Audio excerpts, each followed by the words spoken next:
শৈবাল ছত্রাকের।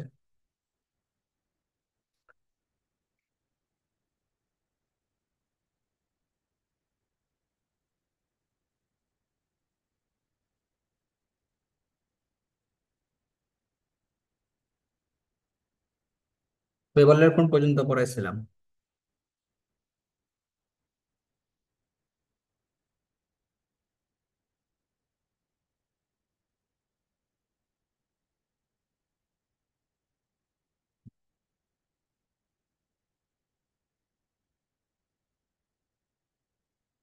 দান ভাইয়া বলতেছি, আমি আমার কানে ইয়ারফোন ছিলাম, অন্য রুমে ছিলাম। এক মিনিট বলছি। ওই যে একটা ছক দিয়েছিলেন হচ্ছে শৈবালের বৈশিষ্ট্য, তারপর হচ্ছে বলে মানে বৈশিষ্ট্য দিয়ে হচ্ছে যেমন ওই যে একটা ছক দিয়েছিলেন না, পাঁচটা, সরি, পাঁচটা শৈবাল দিয়ে মানে অন্যান্য শৈবাল কেমনে বুঝাই। হ্যালো। হ্যাঁ, বুঝতে পারছি। তো ওইটা ওই ওই পর্যন্ত পড়েছিলেন।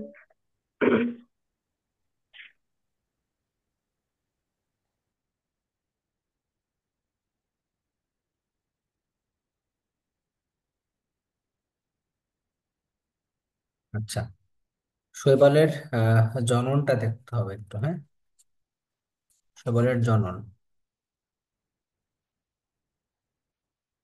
এখন শৈবালের জনন হচ্ছে তিন ধরনের প্রক্রিয়াতে হয়। একটা অঙ্গজ, একটা অযৌন এবং একটা যৌন। ঠিক আছে, তিন ধরনের জনন প্রক্রিয়া দেখা যায়। তিন ধরনের।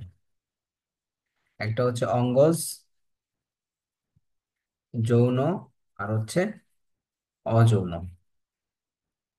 তো অঙ্গজ জনন এটা কিভাবে হয়?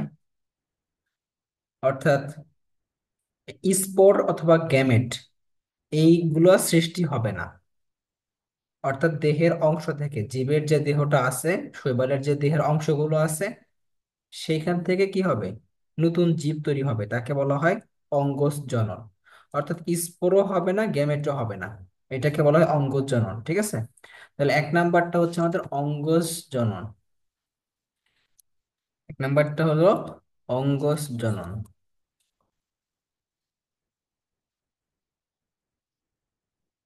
তাহলে এখানে গ্যামেটও হবে না, স্পোরও হবে না। অর্থাৎ স্পোর ও গ্যামেট সৃষ্টি না হয়ে কি হবে? শৈবালের দেহের অংশ থেকে, অর্থাৎ জীবের দেহাংশ থেকে নতুন জীব তৈরি হবে, নতুন জীব সৃষ্টি হবে।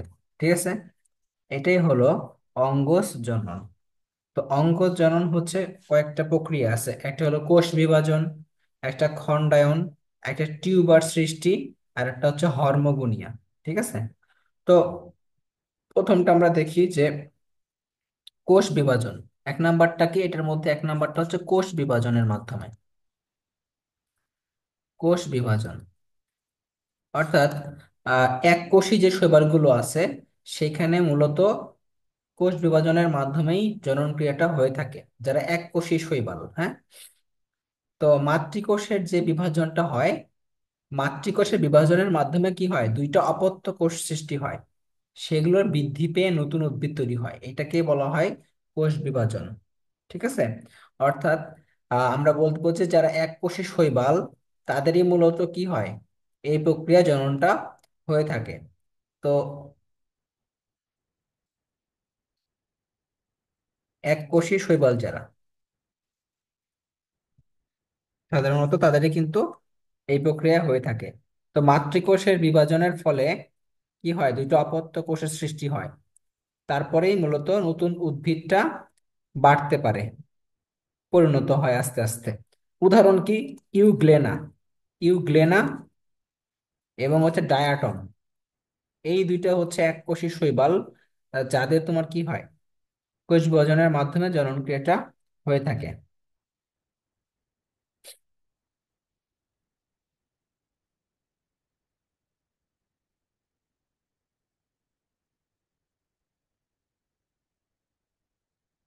তাহলে এটা একটা ইউগ্লেনা এবং ডায়াটম। আচ্ছা, 2 নম্বর প্রক্রিয়াটা হচ্ছে খন্ডায়নের মাধ্যমে। কিসের মাধ্যমে? খন্ডায়ন।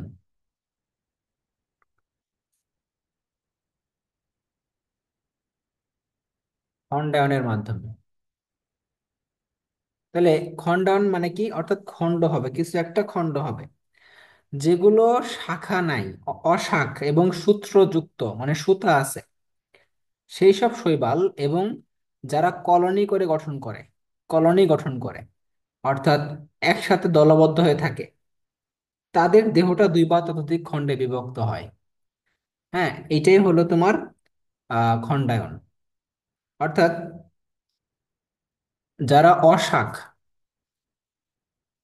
এবং সূত্রযুক্ত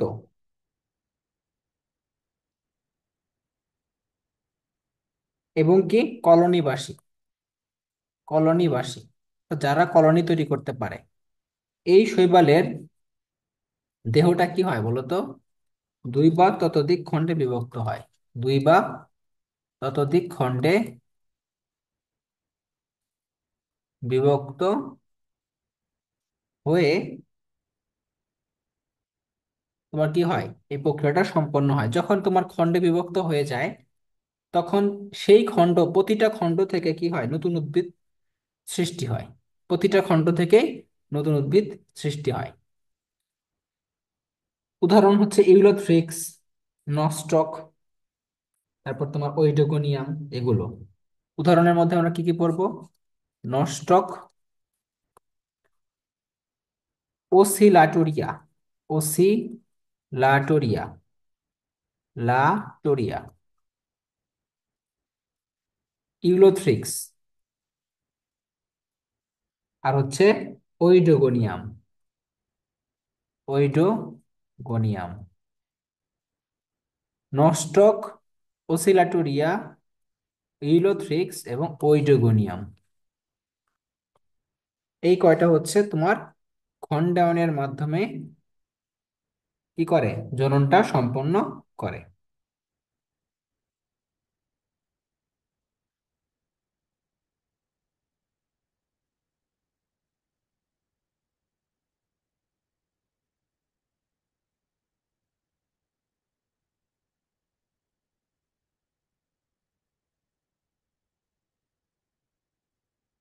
আচ্ছা, এরপরে হচ্ছে হর্মোগোনিয়া।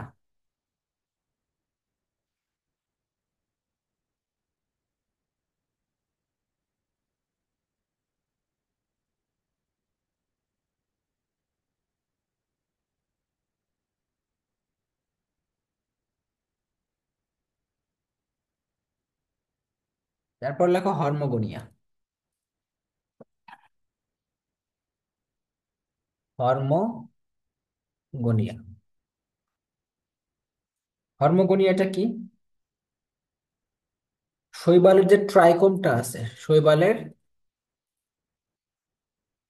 ট্রাইকোম 2 বা ততোধিক খণ্ডে বিভক্ত হয়ে, 2 বা ততোধিক খণ্ডে বিভক্ত হয়ে কি হয় বলতো?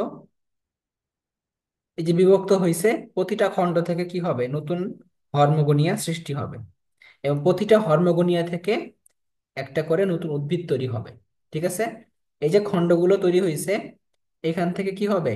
প্রতিটা থেকে একটা করে হর্মোগোনিয়া হবে। হ্যাঁ, হর্মোগোনিয়াম উৎপন্ন হবে, এবং এই প্রতিটা হর্মোগোনিয়াম থেকে একটি করে উদ্ভিদ তৈরি হবে। এখন এই যে ট্রাইকোম, এই ট্রাইকোমটা কি? এটা আমরা অলরেডি পড়ছিলাম মনে হয় 8 নম্বর চ্যাপ্টারে। ট্রাইকোমটা হচ্ছে উদ্ভিদের দেহকে আবৃত করে রাখে, এবং এরা হচ্ছে এপিডার্মাল কোষ। এপিডার্মাল কোষ বলতে কি বোঝায়? বাইরের যে কোষগুলো আছে না, উদ্ভিদের যে বাইরের কোষগুলো, এপিডার্মিসের কোষগুলো, তার মধ্যে হলো এই ট্রাইকোম একটা। ঠিক আছে? এরা হচ্ছে এককোষীয় হইতে পারে, বহুকোষীয় হইতে পারে, এবং এরা কিন্তু গ্রন্থিযুক্ত হয়। গ্রন্থিযুক্ত বলতে এদের মধ্যে গ্ল্যান্ড থাকে যেখান থেকে কিছু একটা নিঃসৃত হয়। হ্যাঁ, আচ্ছা, তাহলে এই ট্রাইকোমটা হচ্ছে মূলত আমাদের উদ্ভিদের যে অ্যাপিডার্মিসটা আছে, অর্থাৎ বাইরের যে অংশটা আছে, সে বাইরের অংশের কোষগুলোর বিভাজনের ফলে সৃষ্টি হয়। হ্যাঁ। আর এটা কিন্তু এককোষীয় হইতে পারে, বহুকোষীয় হইতে পারে, এবং এটা গ্রন্থিযুক্ত হয়, অর্থাৎ গ্ল্যান্ড থাকে। হ্যাঁ, এটা আমরা একটু জেনে রাখবো আর কি।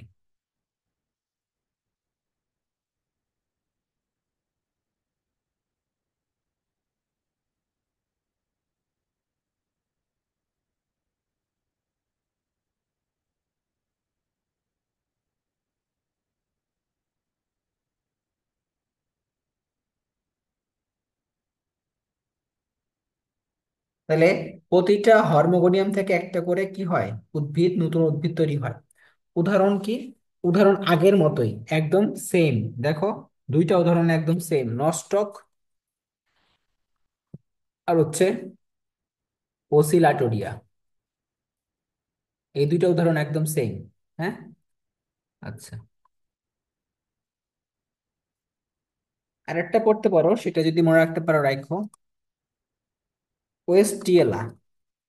ওয়েস্টিয়েলা, এটাও, এগুলো উদ্ভিদের ক্ষেত্রে বা এইসব শৈবালের ক্ষেত্রে হর্মোগোনিয়া দেখা যায়। আচ্ছা,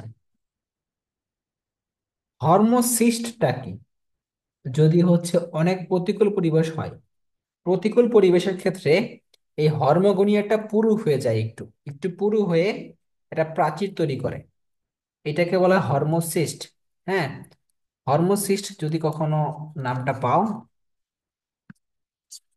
এটা হচ্ছে তোমার প্রতিকূল পরিবেশে এই শৈবালের যে হর্মোগোনিয়াটা আছে, এটা একটু পুরু হয়ে যায়, প্রাচীরটা, তখন এটাকে হর্মোসিস্ট বলে। যদি ইম্পর্টেন্ট না, যদি তেমন একটা। এখন আসা হচ্ছে তোমার টিউবার সৃষ্টির মাধ্যমে, কিসের মাধ্যমে? পরেরটা হলো টিউবার সৃষ্টির মাধ্যমে।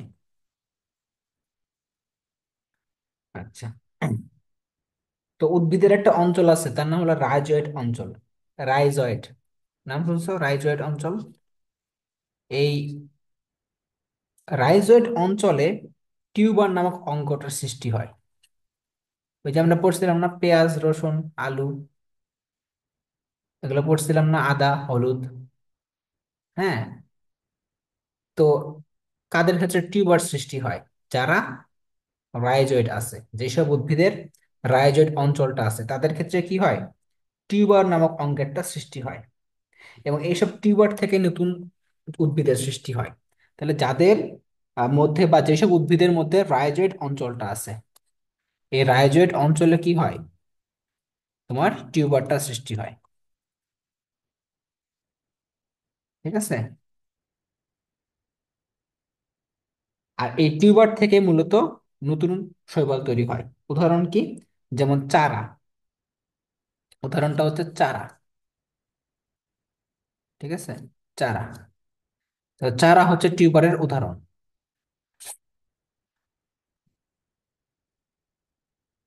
এরপরে হচ্ছে তোমার কুড়ি সৃষ্টি বা মুকুল সৃষ্টি, অর্থাৎ যেসব উদ্ভিদে মুকুল তৈরি হয়, যেসব শৈবালে কি তৈরি হয়? মুকুল তৈরি হয়। মুকুল তৈরি হয়, কুড়ি সৃষ্টি। কুড়ি, এটাকে ইংলিশ আমরা বলি বার্ডিং। কি বলি? বার্ডিং। অর্থাৎ যেসব উদ্ভিদে কি তৈরি হয়? মুকুল তৈরি হয়, তারাই হলো মূলত মুকুলের মাধ্যমে শৈবালের পূর্ণাঙ্গ শৈবালটা সৃষ্টি করে। তো উদাহরণ হলো প্রোটোসিফন। উদাহরণ কি? প্রোটোসিফন।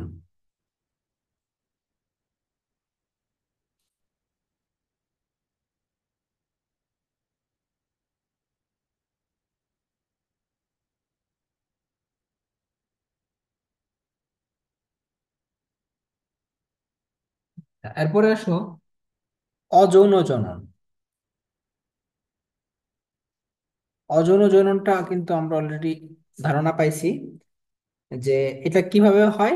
স্পোর বা রেণু তৈরির মাধ্যমে হয়। স্পোর বা রেণু তৈরির মাধ্যমে হয়ে থাকে। তো স্পোরটাই হচ্ছে মূলত অযৌন জননের একক বলি আমরা। হুম। আর যেই থলিতে বা যেই অঙ্গের মধ্যে কি তৈরি হয়, স্পোর তৈরি হয়, তাকে আমরা বলি স্পোরাঞ্জিয়াম। কালকে আমরা এটা আলোচনা করছি, স্পোরাঞ্জিয়াম, স্পোর, এগুলো নিয়ে আলোচনা করা হয়েছে। তো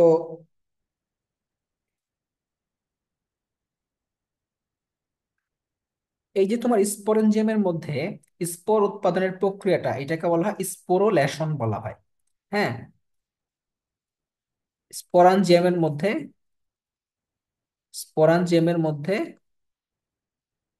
স্পোর তৈরির যে প্রক্রিয়াটা, স্পোর তৈরির বা স্পোর উৎপাদনের যে প্রক্রিয়াটা, এটাকে বলা হয়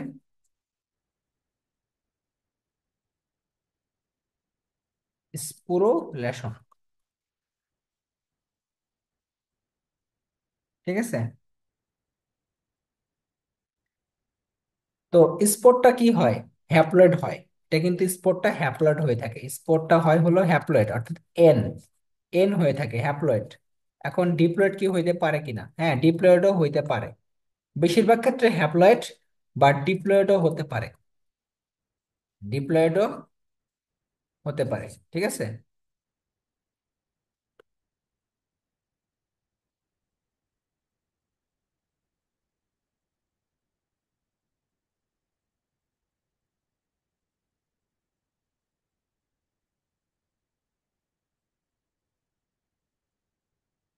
আচ্ছা, এই যে তোমার স্পোরের যে হ্যাপ্লয়েড থ্যালাসটা আছে, শৈবালের হ্যাপ্লয়েড থ্যালাস গঠন করে, শৈবালের মধ্যে একটা হ্যাপ্লয়েড থ্যালাস গঠন করে, বংশবৃদ্ধি ঘটায়। মূলত যে ফ্লাজেলা আছে না, ফ্লাজেলা সিলিয়া নাম শুনছো না? এই যে ফ্লাজেলা গুলো কিন্তু চলাচলে সক্ষম।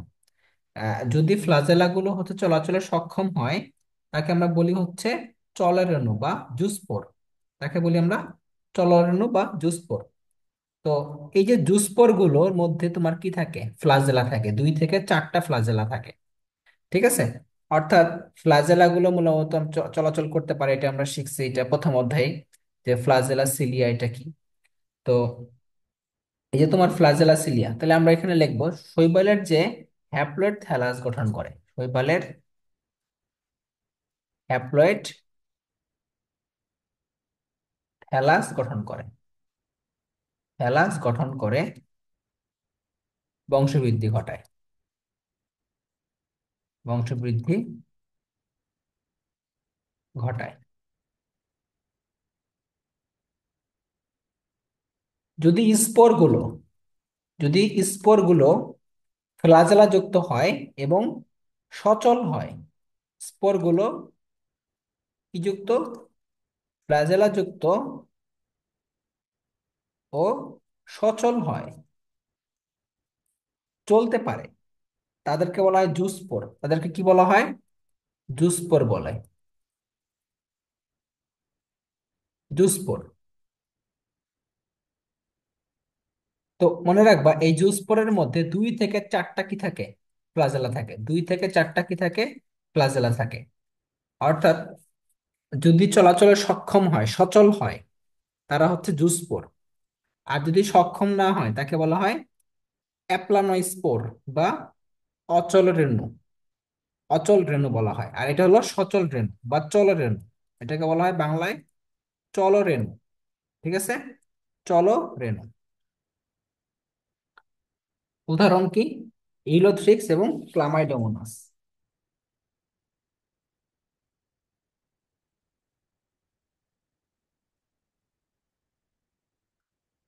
আচ্ছা, তাহলে জুস্পোরের উদাহরণটা আমরা লিখে লিখে নিব এখানে। জুস্পোরের উদাহরণ হচ্ছে ইউলোথ্রিক্স এবং ক্লামাইডোমোনাস। জুস্পোর হচ্ছে কোনটা? ইউলোথ্রিক্স এবং ক্লামাইডোমোনাস।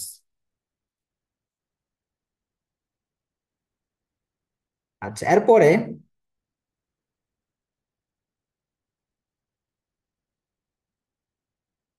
ফ্ল্যাজেলা বিহীন হইলে কি হইল? ফ্ল্যাজেলা বিহীন নিশ্চল স্পোরকে বলা হয় অ্যাপ্লানোস্পোর।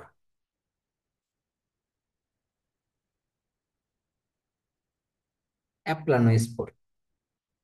উদাহরণ হচ্ছে মাইক্রোস্পোরা। উদাহরণটা কি? মাইক্রোস্পোরা। এটা হচ্ছে অচল রেণু, ঠিক আছে? অচল, এটা চলতে সক্ষম না। অচল রেণু, চলতে সক্ষম হবে না এটা।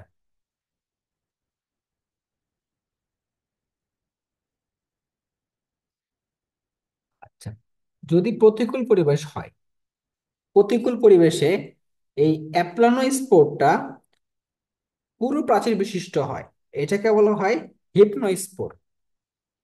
কি বলছি? প্রতিকূল পরিবেশে,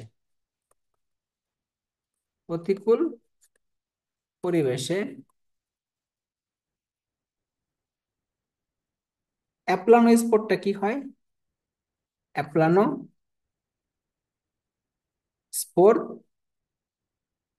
পুরু প্রাচীর বিশিষ্ট হয়, পুরু প্রাচীর হয়ে যায় একটা। এটাকে বলা হয় হিপনোস্পোর, এটাকে বলা হয় হিপনোস্পোর, হিপনোস্পোর।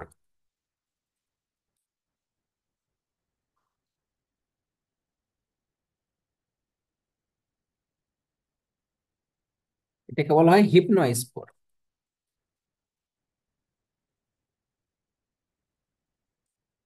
উদাহরণটা কি?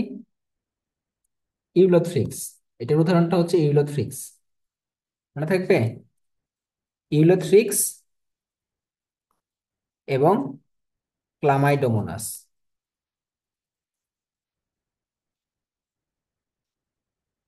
এইটা হলো হিপনোস্পোরের উদাহরণ।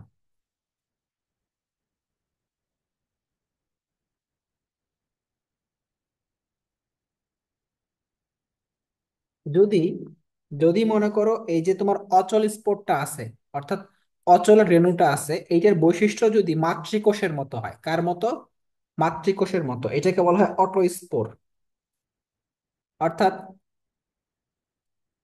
মাতৃকোষের মতো যদি বৈশিষ্ট্য হয় এই অচল রেণুটার, তাকে বলা হয় অটোস্পোর। মাতৃকোষের অনুরূপ বৈশিষ্ট্য সম্পন্ন হলে, অনুরূপ বৈশিষ্ট্য সম্পন্ন অচল রেণুকে বলা হয় কি? অটোস্পোর। কি বলে? অটোস্পোর বা অটোরেণু। উদাহরণটা হচ্ছে ক্লোরেলা। অর্থাৎ এর বৈশিষ্ট্যটা হচ্ছে মাতৃকোষের মতো, ঠিক আছে?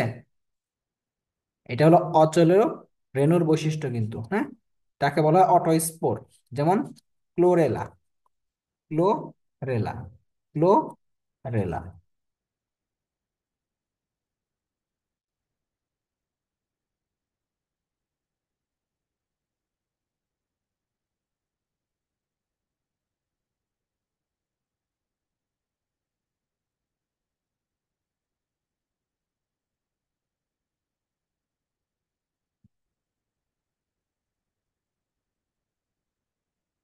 আচ্ছা, এরপরে আসো একাইনিটিটা কি? একাইনিটি।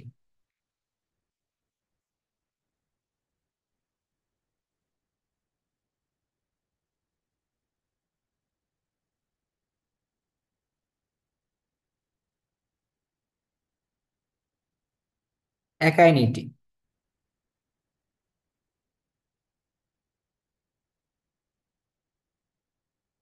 এটা হচ্ছে তোমার যখন শৈবালের যে কোষটা আছে, সেই কোষের যে প্রোটোপ্লাস্ট থাকে, প্রোটোপ্লাস্ট পুরোটাই কি করে? খাদ্য সঞ্চয় করে। ওই প্রোটোপ্লাস্ট পুরোটাই কি করে?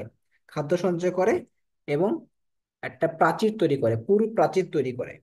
এটাকে বলা হয় একাইনিটি। অর্থাৎ কিছু শৈবালের কোষের প্রোটোপ্লাস্ট, প্রোটোপ্লাস্ট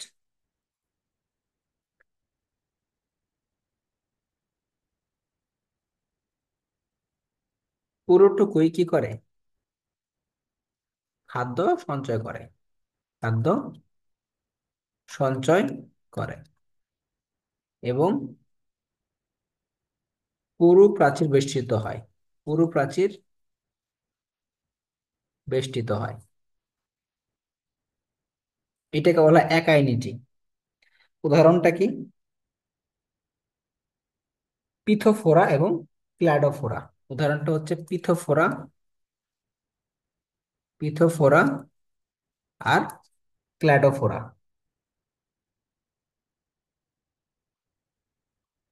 পিথোফোরা এবং ক্ল্যাডোফোরা।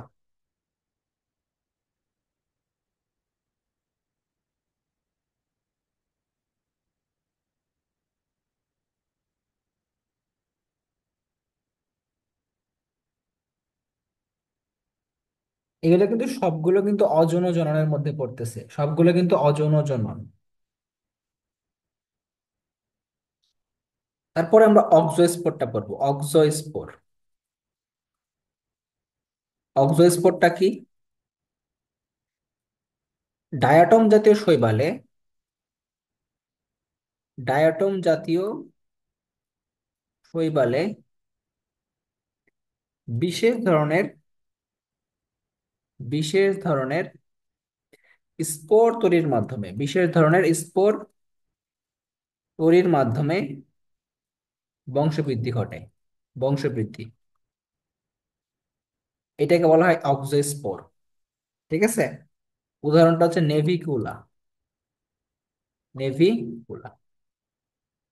আরেকটা তো ডায়াটম, তো বুঝতে পারতেছো ডায়াটম জাতীয় উদ্ভিদ। নেভিকুলা একটা ডায়াটম জাতীয় উদ্ভিদ, ঠিক আছে? তাহলে নেভিকুলা এবং ডায়াটম।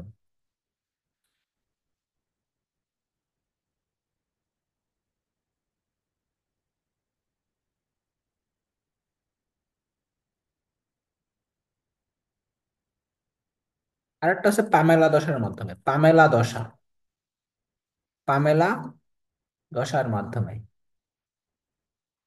এটা হচ্ছে অস্বাভাবিক অযৌন জনন প্রক্রিয়া, অস্বাভাবিক অযৌন জনন প্রক্রিয়া। ঠিক আছে? উদাহরণটা ক্লামাইডোমোনাসে দেখা যায়। এটা মূলত এটা ক্লামাইডোমোনাসে দেখা যায়, ক্লামাইডোমোনাস। ঠিক আছে? পামেলা দশার মাধ্যমে।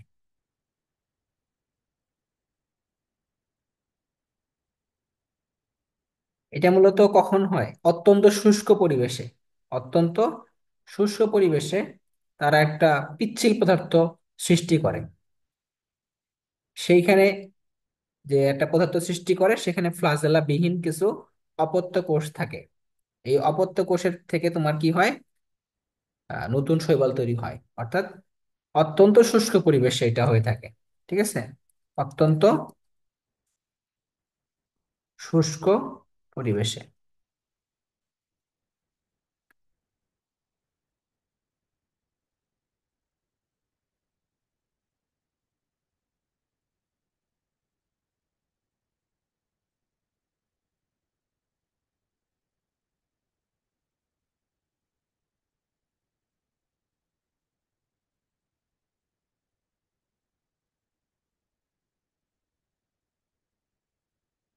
আচ্ছা, তাহলে এই তিনটা হলো আমাদের, তিনটা সহ বাকি যেগুলো বললাম। প্রথমে বললাম চলরেণু বা জুস্পোর, অ্যাপ্লানোস্পোর, একাইনিটি, অটোস্পোর, হ্যাঁ, হিপনোস্পোর, অক্সোস্পোর এবং পামেলা দশা। এগুলো সবগুলো তোমাকে মনে রাখতে হবে অবজেক্টিভ সৃজনশীল সবগুলোর জন্যই। আচ্ছা, এবার আসা হচ্ছে তোমার যৌন জনন, 3 নাম্বারটা কি? যৌন জনন। এটা কি?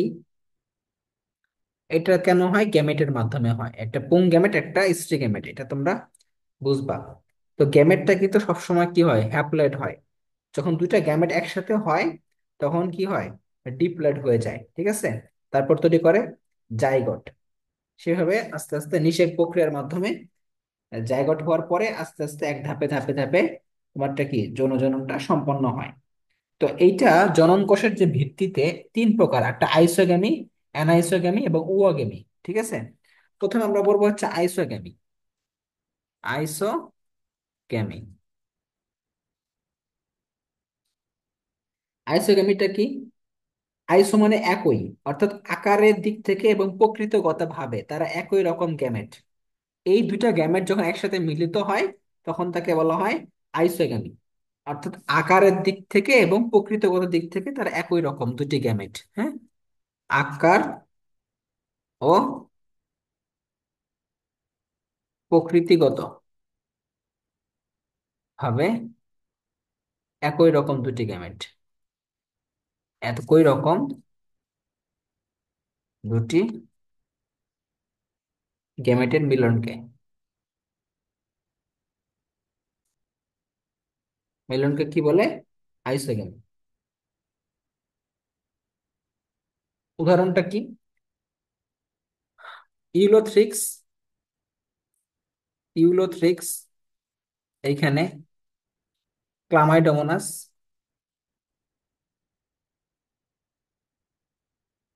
আর হচ্ছে স্পাইরোগাইরা, স্পাইরোগাইরা।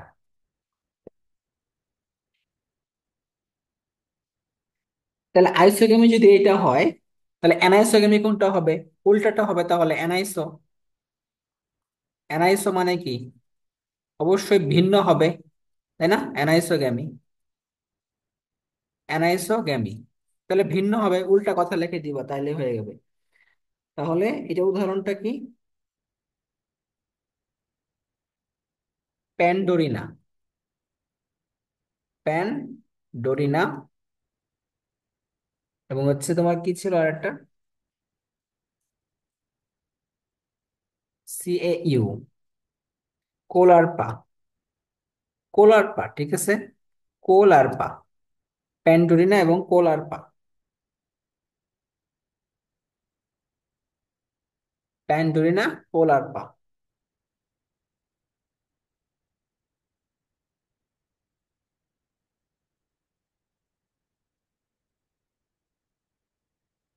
আচ্ছা, আরেকটা আছে উওগ্যামি, উওগ্যামি। উওগ্যামিটা কি? ক্ষুদ্র ও সচল পুংগ্যামেট, খেয়াল করো, ক্ষুদ্র ও সচল পুংগ্যামেট, এটার সাথে মিলিত হবে বড় এবং নিশ্চল স্ত্রী গ্যামেট, বড় ও নিশ্চল স্ত্রী গ্যামেট, ঠিক আছে। এই যে মিলিত হইলো, এটাকে বলা হয় উওগ্যামি।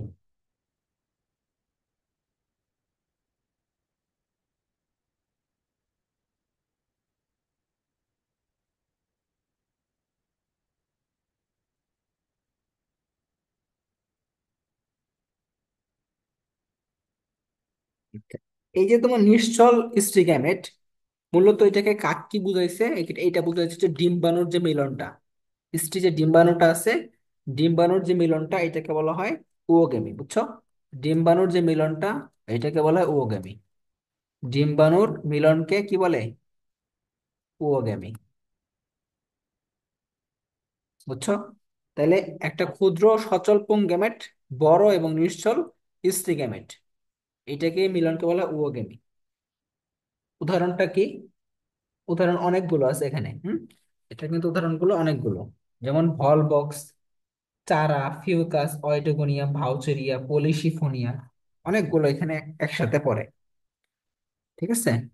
উদাহরণগুলো উপরে লিখে দেই।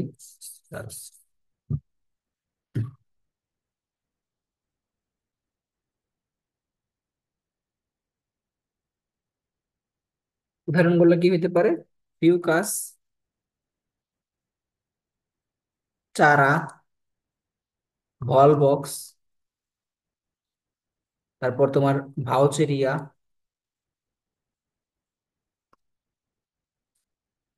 অয়েডোগোনিয়াম, অয়েডোগোনিয়াম, এবং হচ্ছে পলিসিফোনিয়া, এগুলো হচ্ছে উদাহরণ উওগেমিন।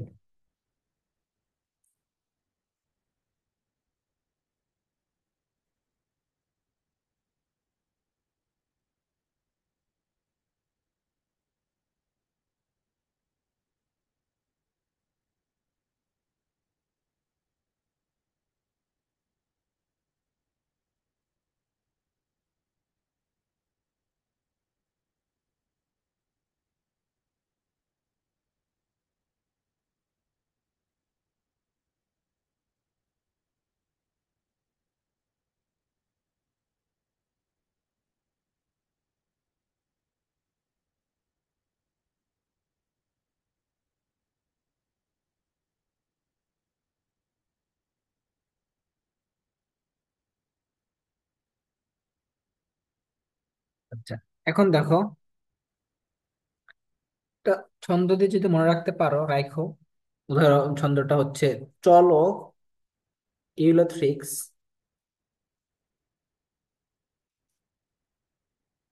অচল মাইক্রোবাসে করে, অচল মাইক্রোবাসে অটোতে ক্লোরেলা, অটোতে ক্লোরেলা, ক্লোরেলা একা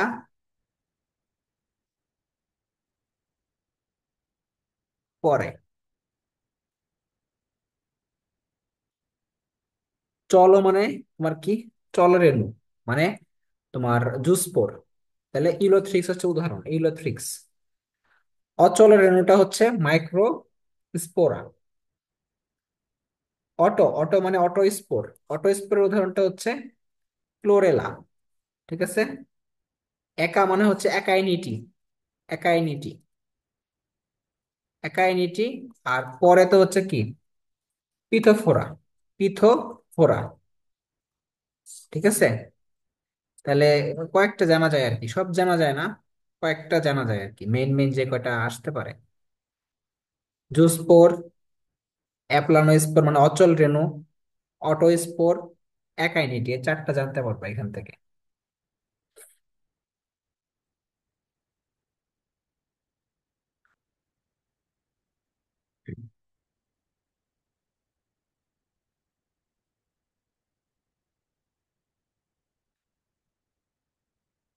আচ্ছা, এখন দেখো শৈবালের জীবন চক্র।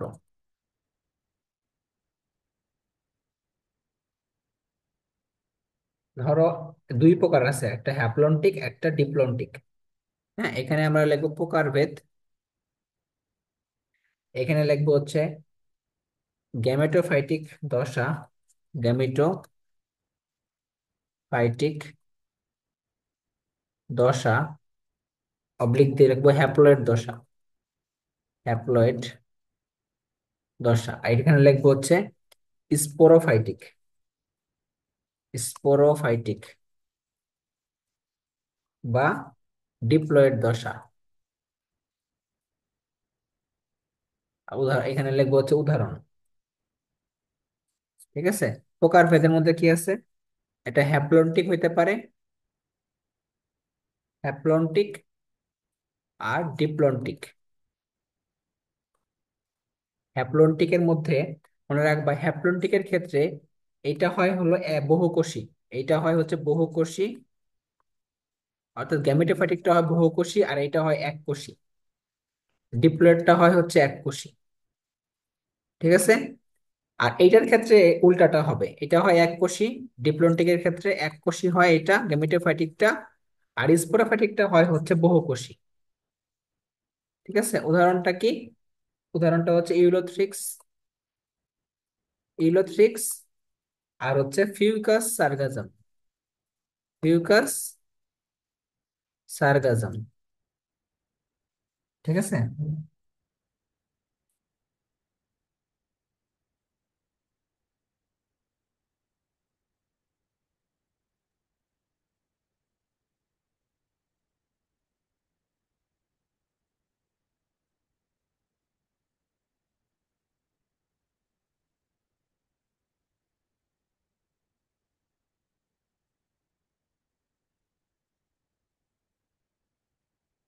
তাহলে হ্যাপ্লন্টিকটা হচ্ছে গ্যামেটোফাইটিকে বহুকোষী, আর স্পোরোফাইটিকটা হচ্ছে এককোষী, আর ডিপ্লন্টিকটা হচ্ছে এককোষী বহুকোষী। উদাহরণ হচ্ছে ফিউকাস সার্গাজম আর হচ্ছে এখানে ইউলোথ্রিক্স।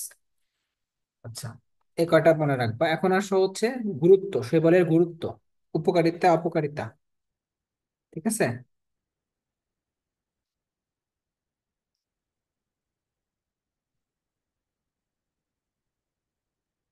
সেকেন্ড জেনারেশন বায়োফুয়েল তৈরি করতে, কি সেকেন্ড জেনারেশন বায়োফুয়েল, অর্থাৎ জৈব জ্বালানি তৈরিতে। ঠিক আছে। জৈব জ্বালানি। ঠিক আছে? উদাহরণ কি? বট্রিওকক্কাস ব্রাউনি কোন শৈবালের দ্বারা তৈরি করা হয় এটা? কোন প্রজাতি? বট্রিওকক্কাস ব্রাউনি। ঠিক আছে?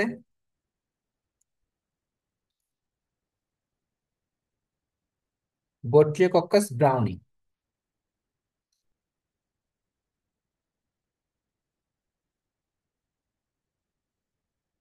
এটা একটা গুরুত্ব। 2 নাম্বার কি তোমার? গোয়েন্দা সাবমেরিনের অবস্থা নির্ণয়। গোয়েন্দা সাবমেরিন সাবমেরিনের অবস্থা নির্ণয়। এটা হচ্ছে তোমার নীলাভ সবুজ শৈবালে অবস্থিত একটা প্রোটিন থাকে, ফাইকোবিলিন প্রোটিন। এইটা দ্বারা করা হয়। নীলাভ সবুজ শৈবালের মধ্যে একটা প্রোটিন থাকে, নীলাভ সবুজ শৈবালে একটা প্রোটিন থাকে, তার নাম হচ্ছে ফাইকোবিলিন প্রোটিন। অবস্থিত ফাইকোবিলিন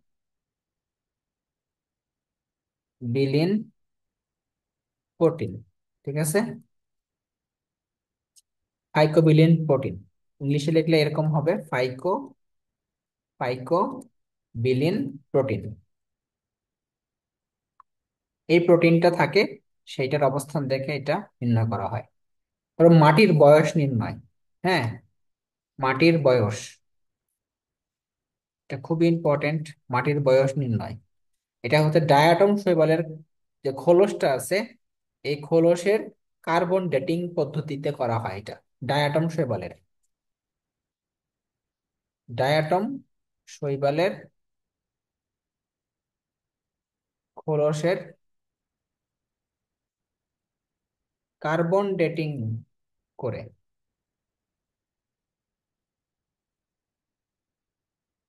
মনে থাকবে।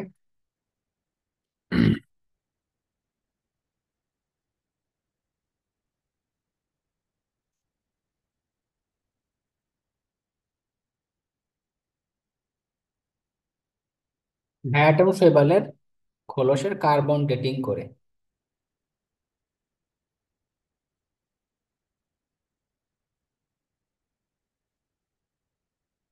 লেখা হয়েছে? জি ভাইয়া, হয়েছে। এরপরে মানুষের খাদ্য হিসেবে কোনটা ব্যবহার করা হয়? মানুষের খাদ্য, খাদ্য হিসেবে ব্যবহার করা হয় হচ্ছে তোমার কনড্রাস ক্রিসপাস।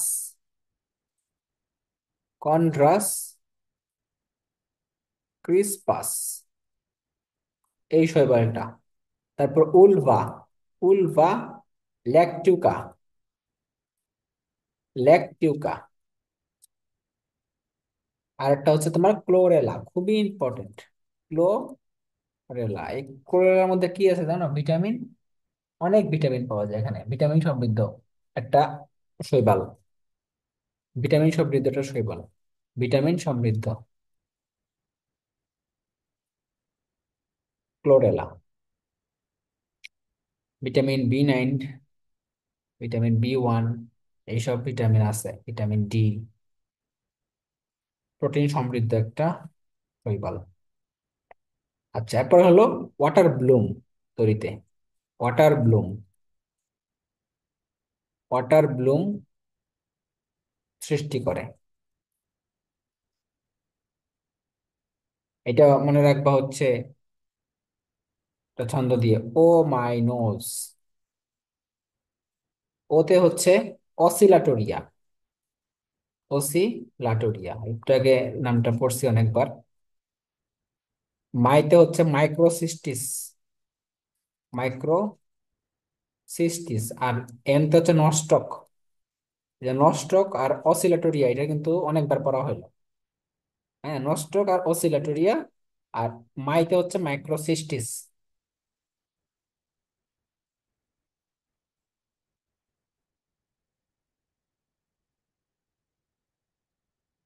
ওয়াটার ব্লুম কি ভাই?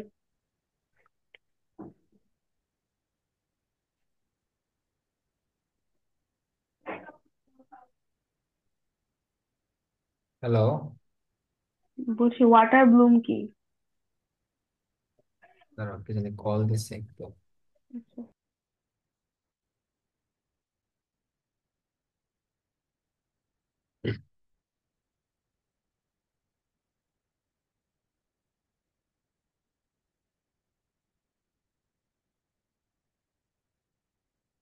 আর দিতেছে না কেন? আচ্ছা, ওই যে কি বলছো, ওয়াটার ব্লুম। যদি তোমার হচ্ছে পুকুরের মধ্যে তোমার পুষ্টির পরিমাণ বেড়ে যায় কোনো কারণে, এটা কেন বেড়ে যায়? নীলাভ সবুজ সবলের কারণে, তখন উপরে সবুজ সবুজ হয়ে যায়। উপরের উপরে, উপরের দিকে সবুজ সবুজ হয়ে যায়। আর হচ্ছে যে ব্লুম, ব্লুম বুঝো না? পটকা পটকা সৃষ্টি হয়, পটকা ওরকম পটকা পটকা হয়ে যায় পানির উপরে, ফোটা ফোটা গোল গোল। এটা হলো ওয়াটার ব্লুম।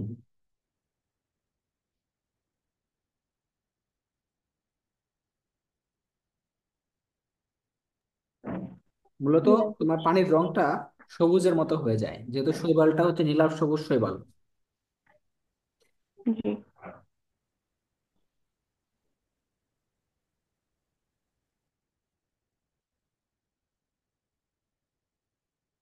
আচ্ছা, এরপরে হচ্ছে তোমার কি, ওয়াটার ব্লুম গেল।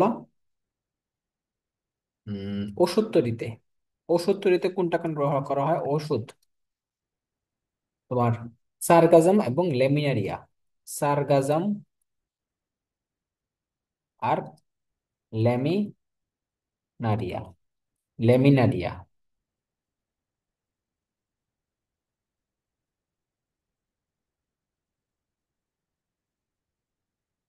তারপরে জৈব সার, জৈব সার হিসেবে ব্যবহার করা হয় হচ্ছে ওসিলাটোরিয়া, ওসিলাটোরিয়া।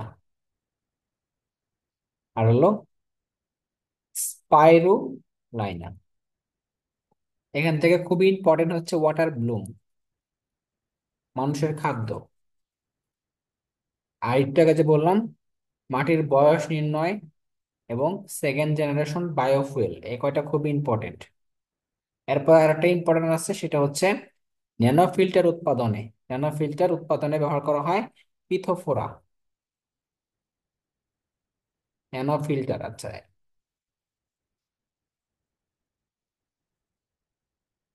ন্যানো ফিল্টার,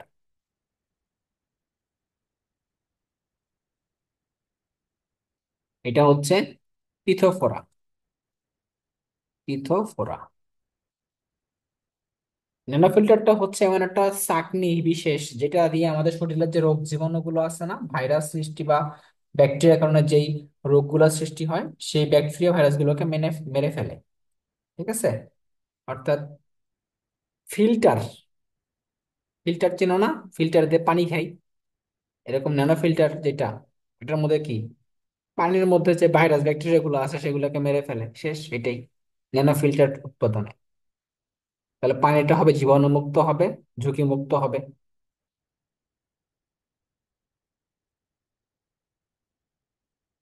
মূলত এই পিথোফোরাটা হচ্ছে একটা সেলুলোজ সমৃদ্ধ শৈবাল, এবং যে ছাকনিটা আছে, সেই ছাকনির যে ফুটোটা আছে, তার ছিদ্রটা হচ্ছে 17 ন্যানোমিটার। হুম। তো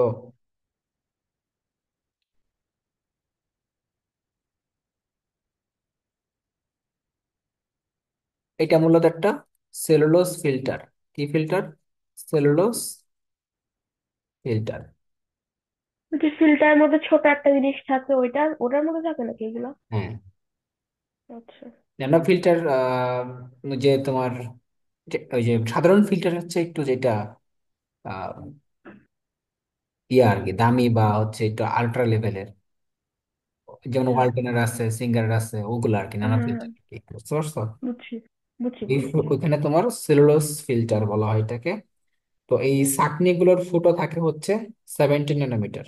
হ্যাঁ, ছাঁকনিগুলোর ফুটো 17 ন্যানোমিটার। আর আমাদের যে জীবাণুগুলো আছে না, পানিবাহিত যে জীবাণুগুলো আছে, রোগ জীবাণুগুলো, তাদের দৈর্ঘ্যটা বা আয়তনটা হয় হচ্ছে 30 থেকে 100 ন্যানোমিটার, 30 থেকে 100। যার কারণে পানিতে থাকা সকল জীবাণু এখানে ছাঁকনিতে আটকা পড়ে যায়। বুঝতে পারছো? সাধারণত তোমার হচ্ছে রোগ জীবাণুগুলোর পানিবাহিত রোগ জীবাণুগুলোর পানিবাহিত রোগ জীবাণুগুলোর দৈর্ঘ্য কত থাকে তোমার? 30 থেকে